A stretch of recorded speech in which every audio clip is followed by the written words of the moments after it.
We've known B.J. Rain since back during the end of the 2016 season when Baylor and Boise State played in Phoenix.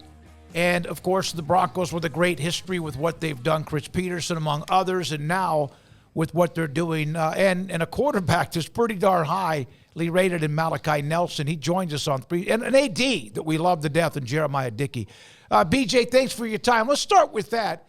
How much of a nice goose with Jeramiah Dickey being wanted when other jobs opened, for him to do the extension, how much does that mean to Boise State? Oh, it was huge. I mean, it was everybody, all the fans, coaches, everybody was saying it would have been just an absolute buzzkill if they would have lost him. And they've had so much momentum in the football side, the basketball side, just so much has been going right the last couple of years. And for them to, everything he's doing to build the facilities and build everything he's got going right now, it just would have been an absolute buzzkill, and it would have been horrible. But for them to be able to keep him and get him in for the next couple of years with the things they have scheduled in terms of the expansion of the stadium and some renovations and things, it was. I know a lot of coaches were politicking to get him to stay with the president, and they got it done. And it's a huge deal for Boise State. BJ, read a column yesterday about Malachi Nelson, and his story was kind of bizarre in that, and it's no offense to Boise State, they've had a great tradition, but five-star guys don't go from USC to Boise State before they've even started, and when they have the opportunity to win the job going into the next year. But he seems to be a pretty fascinating player and kid. Has he really been able to take the reins there as the leader of the program now? It's funny you say that because I don't even think he's going to start the first game of the season. I mean, they've got a incumbent in Madson that started, last year at the end of the season. He actually, supplanted Toney Green. They had a big quarterback controversy last year. Toney Green obviously transferred to Arkansas after the season, but it got to a point where Madson actually took the starting spot away from Toney Green midway through the season. Then he got hurt and missed the rest of the season. Everybody just kind of assumes that Malachi Nelson, five-star guy, USC transfer, was going to come in and start right away. And Madson was like, hey, don't forget about me. I won the job last year before I got hurt, and so he's come in and been very impressive. And they're playing it as a quarterback battle. They're saying it's still 50-50 type thing, but you watch the reps in practice and you hear everybody talk about him. And at this point, I think at least for the first game, I would be surprised if it was not. Madson starting that first game. Do I think Malachi Nelson is at some point going to be the starting quarterback this season? Probably so. Is he going to play early in the season? Probably so. But I think going down to Georgia Southern, kind of a tricky season opener, they're going to go with the guy that's been in the program a couple of years and has the experience. And I think that that's not necessarily a negative on what they think of Malachi Nelson. I just think they really like Madson right now to start the season, at least for the first game or two. And they obviously play in Autzen Stadium against Oregon week 2. Back-to-back road games to start the year. So I think they just maybe feel like an experienced, more veteran quarterback that knows the offense and things is the better fit off the bat. But that was a huge deal, and they got him to commit, and they had fans waiting at the airport for him when he got to town on his visit. I mean, to get a five-star guy like that, and everybody knows he's committed to Oklahoma and then followed Lincoln Riley to USC. And I mean, he's a big-time prospect, big-time player, and one of the reasons there's a ton of hype around this team, and it was a huge get for them, and I think he has a chance to be a star. I just don't know if it's going to be right away from game one. BJ, what did you think of the Toney Green to Arkansas move and how he might fit in there with Sam Pittman? I like it a lot. I mean, I was a big Toney Green guy. I thought he kind of got a raw deal last year at Boise State. I think you could write a book. And maybe someday I will, about last year's Boise State season and just how weird it was with the quarterback situation, and then Andy Avalos getting fired midway through the season. You had, their top receiver, one of the best receivers in the Mountain West, just leave with like 5 games left and transfer to TCU. I mean, they just had a lot of weird stuff happening last year, and the quarterback one was as weird as it gets. I mean, they continued to start Toney Green, but Madson continued to play more snaps during the game. There was even one game, guys, where they said, Toney Green's our starter, and he literally started and had one play and handed it off, and then they went to the other quarterback, Madson, the second play of the game. And it was the weirdest thing I've ever seen in my 15-plus years covering college football. And so I don't know what the deal was, but I thought that Toney Green was a lot better than they gave him credit for, and they just didn't give him a chance. And so he's a dynamic runner. He was one of the fastest players on the team. has a heck of an arm. I think, the fact that he already went to SEC Media Days and represented the team there after just being there, for 5-6 months, they really like him, and I'm going to be rooting for him, and I think he has a chance to do some really big things. I think he got a raw deal, and I think that he wasn't used properly at Boise State, and I think that a lot of Boise State fans are going to be surprised when they didn't think he was any good or he wasn't starting, and they go see what he does at Arkansas this year. I think there's going to be a lot of people eating crow. Man, I'm so glad that you answered it that way, because I follow him very closely because he's from Texas, and I could not figure out what was going on up there. So to hear that you yourself were a little bit confused by it all, it makes me feel a lot better. Like, okay, yeah, it was obviously some – yeah, just kind of strange. So, yeah, I'm looking forward to him in Arkansas as well. But there's another young man who graduated from high school in Texas who's obviously the headliner this year for the Broncos, and Ashton Jeanty. Huge year last year. Can do a little bit of everything. BJ, getting him back was obviously massive news for the Broncos. But just what's kind of the talk about him entering this season, and just how massive was getting him back? Oh, it was the first, huge win that Spencer Danielson got as head coach. And they put together a nice little NIL package for him, $300,000 or so. And that's the biggest NIL package at Boise State they had ever done. But, he could have had $1 million+ probably to go pretty much anywhere he wanted, whether it was the SEC or somewhere like Oregon. Some of these schools, he was certainly one of those guys that teams were reaching out to. They were, even though he wasn't in the portal with how it happens nowadays, because anybody in the country would have liked to have Ashton Jeanty. For him to be back, and he's, pretty much committed to this year, and he's only a junior, and I think everybody just knows he's going to the NFL after this season, and there's not really any drama about it. I saw today he was named the second-team All-American, I think, from the CBS Sports, the Associated Press, or somebody. So he's probably one of the top player, probably the top player in the group of five, and certainly one of the top, 2 or 3, 4, 5 best running backs in the country. And they've got, a Heisman campaign. They've got a logo with, the number 2 for Jeanty instead of the S for Heisman. And they got a whole little Heisman campaign they're trying to make for him. And, his goal is to rush for 2,000 yards. He rushed for 1,300 and something last year. The school record is 1,823, I believe it is.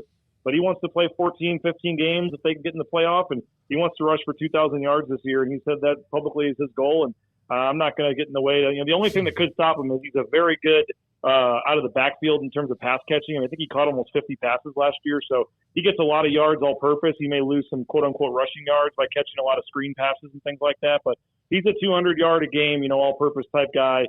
He's a day, 2, running back, early day 3, second, third, fourth round running back. And he's a heck of a player. And for them to hang on to him was a huge win. And he's the, single greatest reason why a lot of people in Boise think this is a team that should go to the playoff and be that top group of 5 team. And why a lot of people will be disappointed if they don't. It all starts with an elite running back like Ashton Jeanty. Well, we just had Chris Lowe from ESPN. That was the All-American team that was released, one of them that was released today, and Ashton was second behind Travis Hunter among the all-purpose players. So, he's getting a lot of love, and he deserves that. You mentioned the playoff. Does the expansion make everybody even more excited about the possibility of playing in the picture, in the book? Because there's a chance, the G5, not a chance, someone from the G5 will get in. How much does that add a little extra spice this season? Oh, it's unbelievable. It makes going to the grocery store more exciting when you see people are in Boise State stuff, and it makes, the players, the coaches. This is a team that obviously they felt like the first kind of team to break through and win that Fiesta Bowl, obviously over Oklahoma. And they backed it up and won 2 others, and they've got, 3, and they kind of, of late, it's been a little bit of a struggle at times. And some of these other schools like UCF have won some of these games and then, kind of moved into the Power 5 and I guess you could say, quote unquote, pass them by. And so Boise State, has always had that chip on its shoulder. They always kind of feel like whenever everybody says, they're going to be the next Boise State, whatever. It's like, no, there's no next Boise State. And so they feel like for them to have a chance to get into this expanded playoff for the first time would be huge, and kind of them returning to the national stage here. And I think it comes at a good time. They've got a really good team. They're the clear favorites in the Mountain West. And you just got to win your conference. And then, you're one of the 5 teams that's eligible. So, it's a huge thing. There's so much hype, guys, around this team and around Ashton Jeanty and Spencer Danielson and these wide receivers and this defense. You're almost at a point where it's going to be, and I don't know if we're almost there. I think we might be there, where a large majority of this fan base, it'll be a disappointing season if they don't make the playoff. And so, 10 wins, conference championship. There's a lot of goals that this team has, but it feels like it's almost playoff or bust for this team when you have 1 year left of Ashton Jeanty and you know what you have with this team on both sides of the ball and what Spencer Danielson did at the end of last season. So, yes, the fact that there's an automatic spot, every single interview I do with the players, they bring that up at some point during the interview, that they now know they have it. They realistically don't have to just believe it. They know it's a fact. They have a chance to make history and get in this playoff and do something special. And I think they're super excited about that. I mean, it would be pretty amazing to have a Boise State go to a Texas or an Oklahoma or whoever, Georgia in the first round of the playoff and play. It would just be pretty cool. So I know that's the goal. And like I said, now that it's a realistic goal, it does add a lot of excitement and juice going into the season. By the way, one of the biggest fans of Boise's a Memphis fan, Metal. He's a big G5 guy for us. He always talking about Memphis or Boise State. He just put a super chat up. Better late than never. Go Broncos. Thank you very much, Metal, for the super chat with our interview today with B.J. Raines. B.J. Durk Cutter back full-time as the offensive coordinator after he came in last year. And how much of a boon is that for not only just the offense in general, but those quarterbacks? Because if there's one thing, his career, he's been a lot of places. And as a head coach in the NFL, it was a little up and down. But he's someone who knows that position and knows it really well. No doubt, and it was actually 2 years ago they fired the offensive coordinator 4 games into the season after Boise State had a disastrous loss at UTEP. Borderline one of the worst losses in the history of the program, losing as a double-digit favorite on the road at UTEP. They fired Tim Plow the next day. This was during the 2022 season. Dirk Cutter comes in, finishes the season, helps them go on a run and kind of salvage the season a little bit. They go and hire Bush Hamden to run the offense. He stays for 1 year and then surprisingly leaves to go to Kentucky. So he goes to be the OC at Kentucky, and all of a sudden Spencer Danielson is stuck in his first year trying to find somebody new. And he did a long interview process. And the crazy thing is, Dirk Cutter was actually helping them, was part of the interviews. He was part of the hiring process. He had no interest in this job. He was retired and happy and just kind of being an advisor. And they did all these interviews, and then it came back to, Dirk Cutter was still the best man for the job, and Spencer Danielson somehow convinced them to do 1 more year. And I mean, it's a ridiculously nice job. He doesn't recruit. When all the other coaches recruit, he goes golfing. He gets to hang out and just. He just gets to literally coach football and and develop these quarterbacks. And so, he was a former head coach, obviously at Boise State, has ties to the area. What he did with the offense when he was here was 2 years ago was super impressive. So that's another reason why fans are so excited for this year is what Dirk Cutter potentially brings. But to have an NFL head coach, an NFL OC, the experience that he has with all these quarterbacks in the NFL and receivers, he's now given the tutoring and the tutelage to these Boise State players. It's pretty crazy the kind of experience he has, and he still has that juice. He's still moving around in practice pretty well, and Dirk Cutter. To have a coordinator like that, as I said, certainly at the Mountain West level, good luck trying to match his experience and what he's done. And that's yet another reason on the long list of why people are so fired up about this season. They have that game on the second week against Oregon on the road, but the game with Georgia Southern, Garrett, did you see that tweet about the Inferno? Yes. Well, I saw your note last night, BJ, about the practice facility that they were working out in, and they had the temperature up as much as they could or whatever. Is that Yep. in anticipation of a game against Georgia Southern, which will be at the end of August, and it's going to be hotter than Hades? Now, I would assume other people do this that play in the north and go south, but this is a thing Boise State's been doing for years, and so I don't think this is their secret thing, but maybe it is. But, they've done this. For whatever reason, it seems like Boise State opens the season a lot down in the south. They played at Troy. They played at Louisiana Lafayette. They played at Florida State in 2019. They played at UCF a couple years ago. For whatever reason, they've got these games in the south to start the year, and this is a thing they've done for years. Literally 2 days before they do this, they lock down the building and just turn the heat on full blast, and they water the field. It's a turf field, but they just water it and soak it, and then as the players come in each day or into the practice for the Inferno, they just hose them down, and so it's literally 100 degrees with 70% humidity, and it's just sticky and muggy and hot, and they have the whole 2-hour practice in there. And if you go back and look at the Florida State game in 2019, they made a huge comeback in the second half because Florida State in their own building or their own own stadium started cramping up and got gassed and ran out of gas, and Boise State just blew by them and overcame a 3-touchdown deficit or something in the second half to beat Florida State. And so whatever it is, it works for them. They've got this thing down. They'll do another one next week, and they just try to simulate the humidity and the heat. And I saw a lot of Georgia Southern people saying, put the gnats and the mosquitoes and everything in there, then we'll be talking. But, I think that they have a plan that works, and it's kind of crazy, and they get used to all the sweat on your fingers and your hands and trying to, snap the ball and throw the ball and catch the ball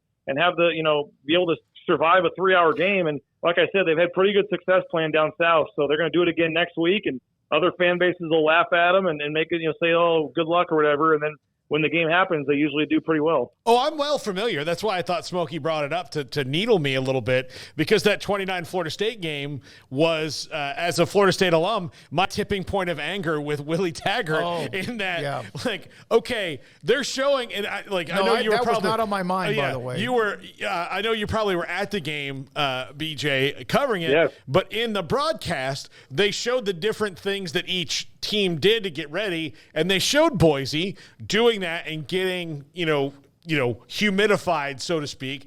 And then Willie had some kind of ice box created for his team to cool down. And here Boise State is in the fourth quarter, not supposed to be used to this weather. And all these kids who not only should be used to it, but grew up in it, are wearing down. And I was like, that's it. I'm done.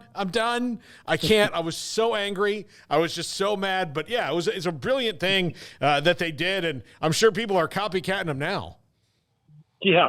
I can't imagine you're the only school that does it, but every time it happens, all the other fan base gets a hold of it, and all the Georgia Southern people yesterday were mocking it and laughing about it, making all these jokes. But as I said, Boise State, I think, is 4-1 or 5-1 and playing these road games to start the season down south, and had a big lead against UCF and blew it, or they would have been undefeated in these games. And so it's kind of funny, but I'll tell you what, it's a shame too, because we've had a lot of wildfires and smoke, and they've had to move some practices indoors, and it's been cloudy and super hot, and it's just been not a great, couple of weeks for fall camp. That was just, as luck would have it, the weather broke.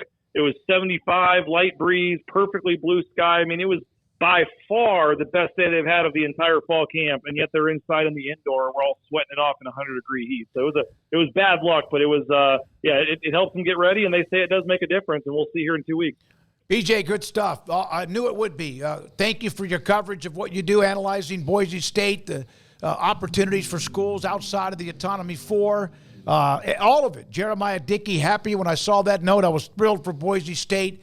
Thanks for your time. We will have you again, and have a great rest of your week.